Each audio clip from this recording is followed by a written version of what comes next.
Good evening, everybody. How are you?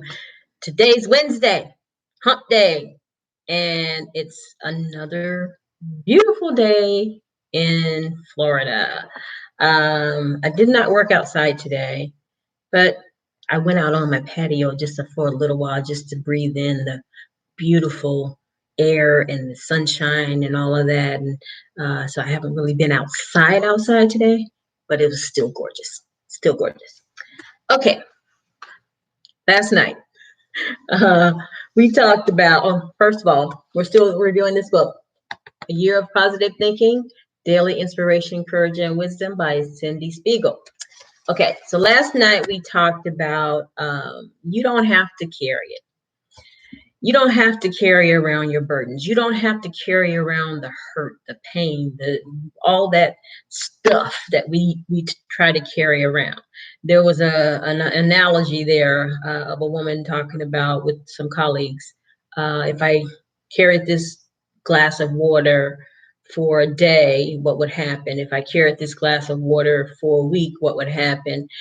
Basically, her hands would go numb. She would have backaches and that sort of thing. Um, the message there was you don't have to carry something that causes you pain. And also, I shared a parable, the footprints in the sand. I just kind of gave the condensed version of the story, but in the comments, in the description of the one I did last night, I put the full parable, which it's very inspirational.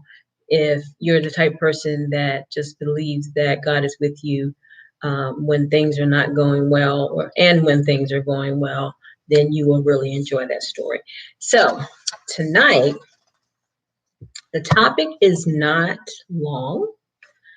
I just kind of added to it. So if you're reading along, the actual topic is you will do well. However, I kind of put in front of that when things don't seem to be going well or life gets a little tough, you'll still do well. Okay, so I'm going to read the anecdote and we'll jump into that. The path isn't linear. It's often zigzagged and crooked. The journey will sometimes feel like an uphill battle, and at other times, a downhill slide, depending on the moment. Life may turn out differently than you expected, but it turns out exactly as it should. You will thrive and you will do well. Now, I want to talk about that. So, things are going to go wrong. Things are going to go right. Like life has opposites, right? So as things may go right, they also go wrong. But if when things go wrong, you quit, there's no hope. You have to keep fighting and move forward through hard times, through the good times, through your fear, through your failure, through all of that. And if you do that, things will be fine and you will do well. So I know you guys remember me talking about I was attending I was attending this seminar this weekend. It was online. Bob Proctor and his company put it on, The Science of Getting Rich. It's not about getting rich. Well, it is and it isn't, but that's neither here nor there. Okay. There was a lesson in one of the presentations called The Terror Barrier. Now, in this lesson, it's talking about, as you get closer to that thing that you think is completely out of your reach, a lot of times, a lot of us just kind of say, you know what, I'm not going to do it. I'm going to go back to that safe place. And that's basically fear talking. But in this lesson, they showed a video of Will Smith. And in the video, Will was talking about him going skydiving.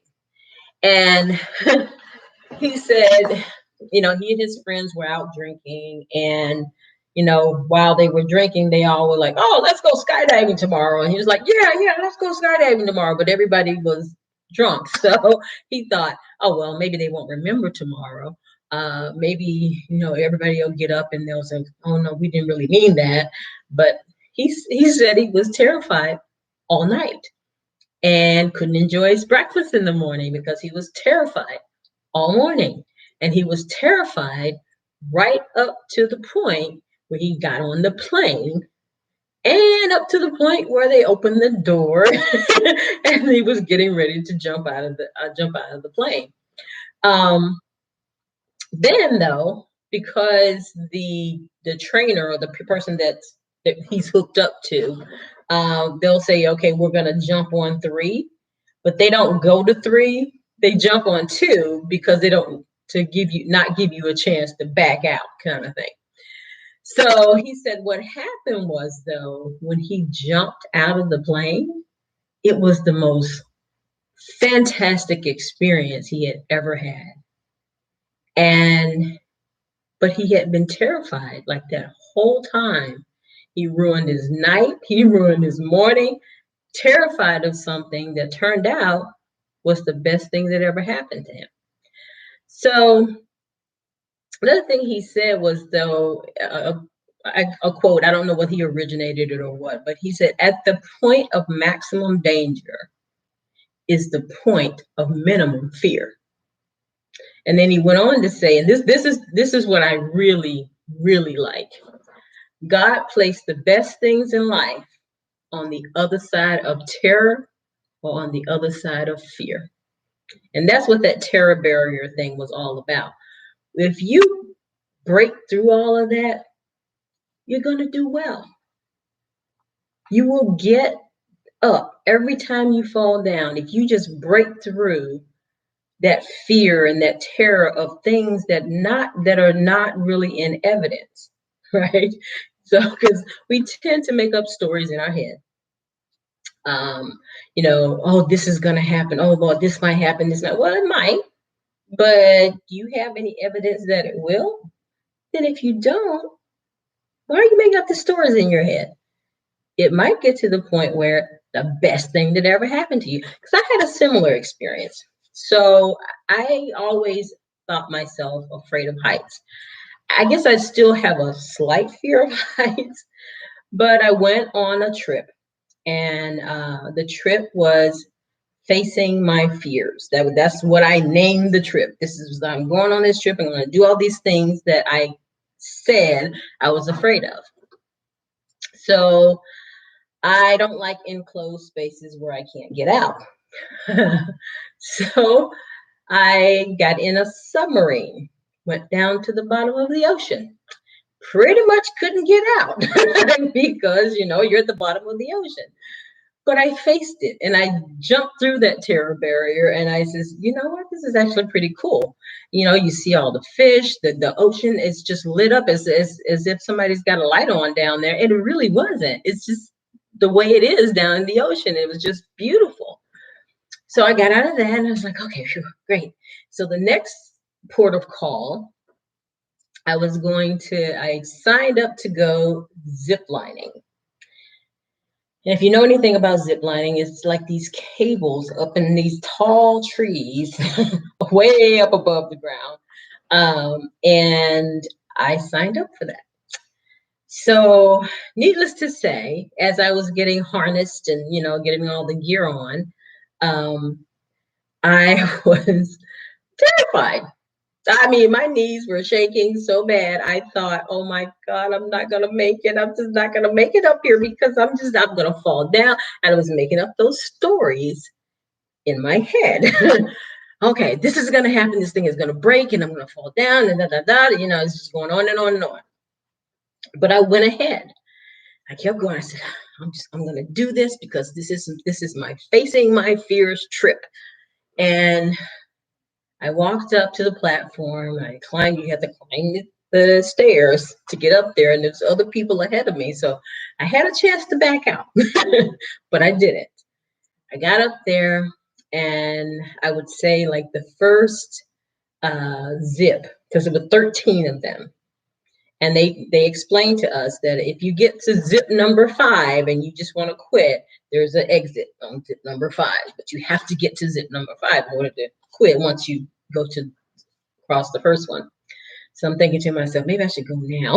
Maybe I should go now. Maybe I shouldn't even go. But I said, okay, no, I'm going to do this.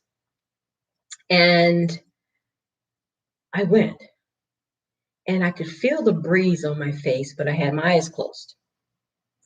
And the whole time, the whole zip, until I got to the end and I opened my eyes. Oh, there's a platform. Thank God. So I jumped down, and the guy says, ma'am, you had your eyes closed. I said, well, yeah, it's like really far down, right? He says, okay, I'm going to ask you to do something, and just bear with me here. If you open one eye, just one, he said, I promise you, it'll be the most beautiful thing you've ever seen, and you will enjoy the rest of the time here. So I agreed, and got ready to get onto the second zip. And I'm thinking, I don't know whether I want to open my eyes or not. It was okay with my eyes closed, but no, I said, I promised. So I got on the zip and I started, and then I opened one eye and I looked around. I opened both eyes, and oh my God, how gorgeous, right? It was the most beautiful scenery I'd ever seen. I think we were in Costa Rica, and it was just gorgeous. And I was like, what was I afraid of? Similar to what, Will went through with the skydiving. I'm like, what was I shaking for? What was I afraid of? Why did I close my eyes? I missed the whole first zip. I didn't even know what I missed there. And after that, I'm whooping all the way on all the zips, and I'm looking around, and I wished I had a camera, and so I could hold the camera. I left the camera because I figured I'm going to be holding on for dear life. But it was the most fantastic experience of my life because I let go of the fear. And this whole topic, even though it doesn't sound like it, but when life presents you with these types of things, let go of the fear, and then you will do well. That's basically what it's saying, is you're going to do well if you take on these other things. Most of the time, we let fear just stop us in our tracks because things don't look like what we expected, or we're making up stories in our head. Now, had I or Will let fear dictate our actions, then I would have quit, and I wouldn't have seen the beautifully gorgeous scenery that I saw. And he wouldn't have enjoyed that skydive as much as he did. Now, the book says life might turn out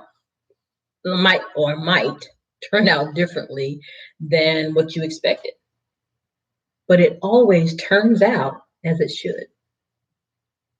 Now, if you lay the foundation for the outcome you want, you will do well. And I heard also Will Smith, which I listen to all these people who are doing these motivational talk, but he said, Confucius said, he who says he can and he who says he can't are both usually right. And what that means to me is that you have control over your destiny. If you're constantly saying you can't, then you won't. Then you won't be able to. You won't do well. Speak the truth and speak it often. The truth is that everything is fine. The lie is those stories you're making up in your head. Bob Proctor, again at this seminar, but he also has a program called 6 Minutes to Success, and I'm in that program, and I get these little videos every day. Actually, he sends these 6-minute videos, basically where he talks about life and things that you can do to improve yourself and the laws of life. Now, in this program, Bob, he records these 6 minutes videos, and there for you to listen to and absorb and take action on, so they can help you, make you think and get better results in your life. Now, he talks a lot about the laws of life. One of these laws is cause and effect. So this law decrees that if you study the operation of the mind, you'll know that your paradigm, which is, your subconscious mind, we talked about that, causes your behavior, which controls your results. So this means that no matter what life brings you, you do well if you simply master the art of controlling how you react to something or what you do about those circumstances. So if every time something happened that made you feel uncomfortable or afraid or whatever, and you quit, then you become a quitter. Nobody wants to be a quitter, right? Nobody wants to be seen as a quitter. But if you make up your mind to break through that terror barrier or break through that behavior that's causing you to not reach your full potential and press on and move on and break through, then you will do well. So the message here is that when life seems to really get tough, or life seems like things are just makes you so fearful and so scared, use that as a catalyst to build the bricks that's going to build you up and take you higher and higher and higher in life versus keeping you down and under. Because if you do that, you will do well. So I hope you have received a blessing from this topic, and some of the things that I've shared with you. So if you have, please like and share this video and subscribe to my channel. And I hope everyone is still doing well. You're happy, you're healthy, and you will do well. So I will talk to you guys tomorrow. But in the meantime, I wish you peace. I wish you love. And I love you all. Thanks so much for watching, and have a fabulous evening. Bye-bye.